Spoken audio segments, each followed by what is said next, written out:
started with a knock that sounded like trouble. The kind of trouble that wears a grin too wide and talks like he already knows where your darkest secrets are buried.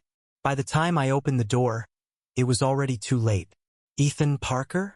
The guy on my doorstep didn't look like an assistant. He looked like the kind of man who crashes weddings for fun and walks away with the bride's bouquet just to prove a point. His black hair was messy in that intentional way. His leather jacket creased like it had stories to tell, and his eyes held that glint of someone who had absolutely no idea what boundaries were. "I'm here for the job," he said, pushing past me before I could process what the hell was happening. I just stood there, one hand still on the doorknob, wondering what kind of cosmic joke I'd stumbled into. I didn't remember hiring a storm, but here it was, rearranging the furniture of my life without permission. See, I'm a screenwriter. Or I was, until the deadlines piled up. My agent stopped returning my calls, and I realized the closest thing I had to a social life was the pizza guy who knew my order by heart. That's why I agreed reluctantly. Desperatelito, hire an assistant. Someone to organize my chaos, not become it. But then there was him. His name was Adrian Cole, and from day one, he had this habit of turning my world upside down with nothing more than a smile and a comment that could slice through any defense I thought I had. "So," he said, plopping down on my couch like it belonged to him. "What's the plan, boss? Save your career? Or just survive your quarter-life crisis?" I wanted to fire him on the spot. I also wanted to know what his deal was, why he looked at me like he could read every unwritten line in my head. But I didn't fire him. Big mistaker, maybe the best decision I've ever made. Because Adrian didn't just organize my deadlines. He organized my damn life.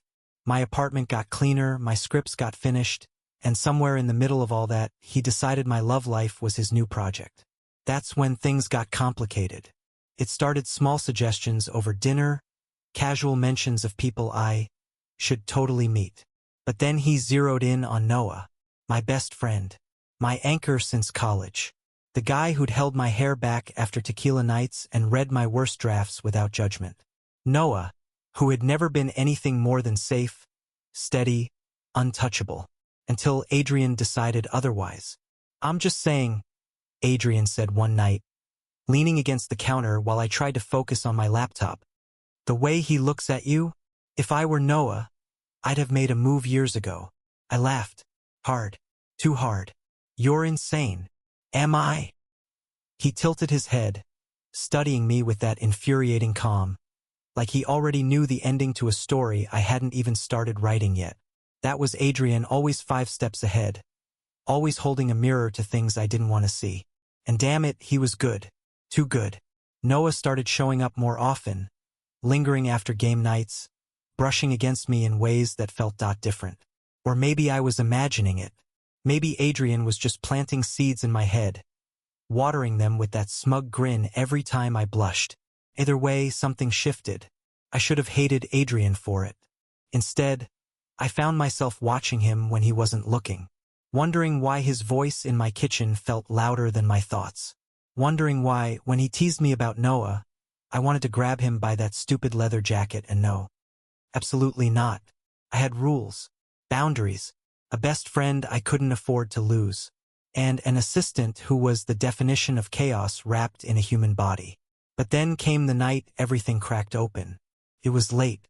Rain hammered against the windows like it had something to prove. I was pacing the living room, script pages scattered like confetti, and Adrian was just sitting there watching me like the storm outside didn't exist.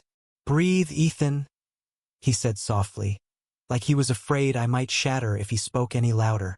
And for some reason, that broke me more than the deadlines, the fear, the loneliness ever could. Because suddenly, I didn't want to breathe without him. I froze, staring at him, at the way the lamplight carved gold into his black hair, the way his eyes didn't flinch like everyone else's did when I unraveled. "Breathe," he repeated, rising slowly, crossing the room with measured steps. "You're allowed to fall apart, you know? Doesn't make you any less brilliant." My throat tightened. No one had said that to me before, not in that tone, not with that kind of unwavering belief. "Adrian." My voice cracked around his name. He stopped just inches away, close enough that I could feel the heat of him, smell the faint trace of rain on his jacket. Close enough that I hated myself for noticing how much I wanted him there. "You don't have to do this alone, Ethan." His words were soft, almost lost beneath the sound of the storm. "Hell, maybe you were never supposed to." I should have stepped back. I should have reminded myself that this was insane. He was my assistant, my chaos, my undoing. Instead, I whispered, "Then why does it feel like I've been waiting for you to say that?" For a heartbeat, neither of us moved. Then his hand came up, slow and deliberate, fingers brushing my jaw. A simple touch, but it set fire to every nerve in my body. "You don't know how badly I've wanted to hear that," he murmured. And then he kissed me. It wasn't soft. It wasn't careful. It was a collision, weeks of tension snapping like a rubber band. Every protest drowned in the taste of him, the press of his mouth against mine. And God, I kissed him back like I'd been starving for this, because maybe I had. When we broke apart, breathless, he rested his forehead against mine and laughed low, shaky, like he couldn't believe it either. "So," he whispered, lips still ghosting against mine, "does this mean I'm getting a raise?" I laughed, really laughed, the kind that shook something loose inside me. "You're impossible." "Maybe," he said with a grin that felt like sunlight after weeks of rain. "But I'm yours if you want me." And God help me, I did. The next morning, reality hit like a truck. My inbox exploded with emails. Noah was texting about our usual Friday hangout, and Adrian was in my kitchen, barefoot, humming off key while making pancakes like nothing had changed. Except everything had. I stared at him, wondering how I'd ever thought he was just chaos. He was gravity, pulling me into something terrifying and exhilarating all at once. He caught me looking and smirked. "What? Never seen a man cook before." "Not like that," I admitted. And his grin widened in a way that made me want to kiss him all over again. But then my phone buzzed with another text from Noah, and guilt twisted in my gut. I hadn't told him. About Adrian. About .us. If us was even a thing.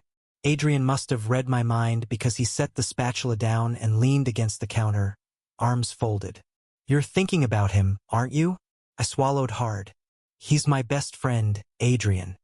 I can't just break his heart." Adrian's voice was gentle, but his eyes were steady. "You're not doing that, Ethan. You never led him on.